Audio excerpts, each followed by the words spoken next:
Muhtaram dostlar, isen sağına kirip jittiniz mi?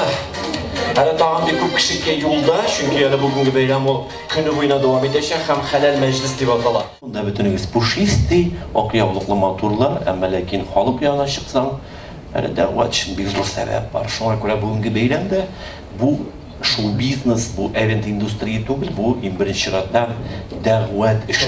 Ondan sonra bu momenler Hindistan başlandı bir zor rahmet sana. Bizning xalq qoyg'ularini unutib, nindir bir bayramlar yasab, o'z kayfini o'zi ko'rib yashaytirgan bir avtonom turmush bilan yashaydi. Shunga ko'ra uning hayotida majlislar ayrim vazifa boshqara. Qizg'ancha qarshi ul majlislardan yishqina halal bo'lmagan ayberlar qo'llaniladi. Bu birinchi siratda oraqi. Shul oraqi bilan birga haram ichimliklar bilan oilalarga bir ko'p bala, hasrat, ko'p qayg'u keladi. Mana shuni buldirmas uchun, shuni yo'qqa chiqarish uchun bu chora yasaldi.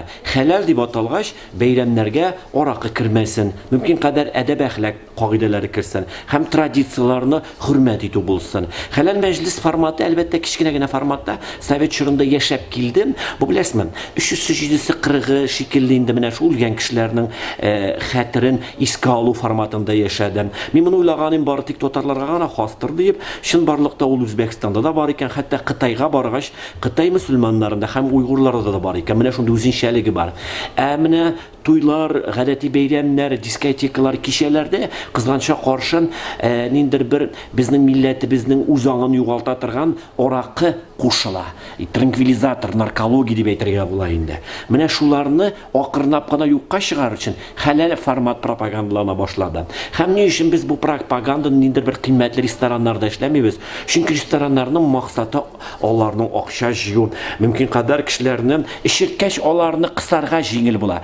Halal format isrof texnologiyalarni kimitdan kishilarni bir qotim o'xshalarin qisib bo'lmay, nindir bir tinoq formatda o'za. Ham bunga chorada masjidda o'zda. Bu o'zina ko'ra bir da'vat usuli deb sonimmen. Albatta totar urf odatlarini Sovet chorida bor tik mana shu majlislarga saqlab keldilar. Ham bu kunda da ol majlislar birinchidan islom dinini anglatirga mumkinlik beradilar. Biz bu majlislar o'sha kishilarga nidir bir adab axloq tarbiyalarini berishga mumkinlik bor. Millatni birga yig'amiz, ularga boshqa madaniyatlar bilan qo'shilmasga taqdim etamiz. Shuning bilan birga bugungi kunda ular millatni birga yig'ib to'plab turalar, yordam etadi. Bugungi chorada birinchi chiratdan ovoz soluv edi. Buning nindir bir iskitarlik show programmasi yo'q. Buning PR maqsadi bor. Buni butun jilda yozashaqlar, shuning bilan butun mahallalarga, shaharlarga, oilalarga xabar yetkazishak yordamlashiti bu dunyoda haramsizda choralar yasarga bo'lar ekan deb. Ikkinchidan, o'zimizning milliy urf-odatlarimizni saqlarga kerak ekan deb. Uchinchidan, oqirnabgina event industriyada bayramlar, show biznesdan islom dini ham milliy traditsiyalarni hurmat etadigan torg'ina doira borliqqa keladi.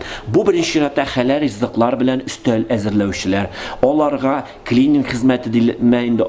Onlarga kerning xizmati deb aytadilarmi shundaydi. Biz reklama yasaymiz.